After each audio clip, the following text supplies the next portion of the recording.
வணக்கம்ங்க. இன்றைக்கி நம்ம வீடியோவில் பாஸ்தா தாங்க செய்ய போகிறோம். குழந்தைங்களுக்குலாம் ரொம்ப பிடிச்ச மாதிரி குயிக்காக செய்யலாம் வாங்க. நம்ம வீடியோ இப்போ தான் ஃபஸ்ட் டைம் பார்க்குறீங்கன்னா சப்ஸ்கிரைப் பண்ணிவிட்டு பக்கத்தில் இருக்க பெல் ஐக்கான் ஆன் பண்ணுங்கள். வாங்க வீடியோவில். இப்போ நம்ம கடாயில் ஃபஸ்ட்டு தண்ணி சூடு பண்ணிக்கலாம்.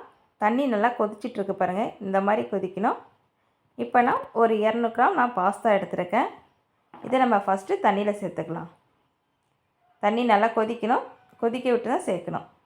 இது கூட நம்ம கொஞ்சமாக சால்ட்டு சேர்த்துக்கலாம், கொஞ்சமாக நம்ம ஆயில் சேர்த்துக்கலாங்க. இது நல்லா மிக்ஸ் பண்ணி விட்டுருங்க. நமக்கு ஒரு 2 to 3 நிமிஷத்தில் வெந்துடும். வெந்ததும் தண்ணியை வடிகட்டி ஆற வச்சிடலாம். இப்போ வெந்துருச்சிங்க.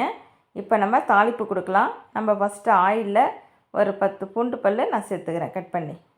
அது கூட ஒரு வெங்காயம் கட் பண்ணி சேர்த்துக்கிறேன். இப்போ வதங்கிட்டுருக்குங்க. இது கூட நம்ம ஒரு தக்காளி கட் பண்ணி சேர்த்துக்கலாம். இப்போ தக்காளியும் சேர்த்தாச்சிங்க. தக்காளி நம்ம வதக்கி விட்டுடலாம். இப்போ தக்காளி வதங்கிட்டுருக்கு. இந்த தக்காளி கூட என்ன சேர்க்க போகிறோன்னா ஒரு குடமிளகாய் நம்ம கட் பண்ணி சேர்த்துக்கலாம். இது கூட நம்ம கொஞ்சம் கார்ன் சேர்த்துக்கலாம். இப்போ எல்லாத்தையும் நம்ம நல்லா மிக்ஸ் பண்ணி விட்டுருவோம். இந்த மாதிரி நல்லா மிக்ஸ் பண்ணி விட்ருங்க. இப்போ இது கூட ஒரு டீஸ்பூன் தனி மிளகாய் தூள் சேர்த்துக்கலாம், ஒரு டீஸ்பூன் கரம் மசாலா சேர்த்துக்கலாம், டொமேட்டோ சாஸ் ஒரு ஸ்பூன், சில்லி சாஸ் ஒரு ஸ்பூன், இதெல்லாம் சேர்த்துடுங்க. இதுக்கு நம்ம தேவையான அளவு உப்பு சேர்த்துக்கலாம். சேர்த்துட்டு எல்லாத்தையும் நம்ம நல்லா மிக்ஸ் பண்ணி விட்ருவோம். இப்போ பாருங்கள், எல்லாத்தையும் நம்ம கலந்துட்டோம். இந்தமாதிரி நல்லா கலந்து விட்டுருங்க. இப்போ நம்ம ஆற வச்சுருக்கோம் பாஸ்தா.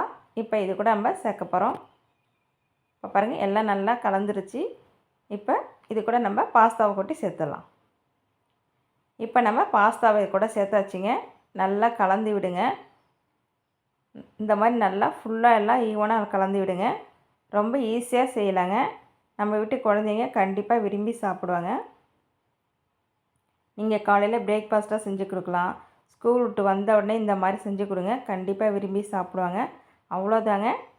டக்குன்னு ஒரு 10 நிமிஷத்தில் நம்ம ரெடி பண்ணிடலாம். Pasta ready. நம்ம வீடியோ பிடிச்சிருக்குன்னா மறக்காமல் லைக் பண்ணி சப்ஸ்கிரைப் பண்ணுங்கள்.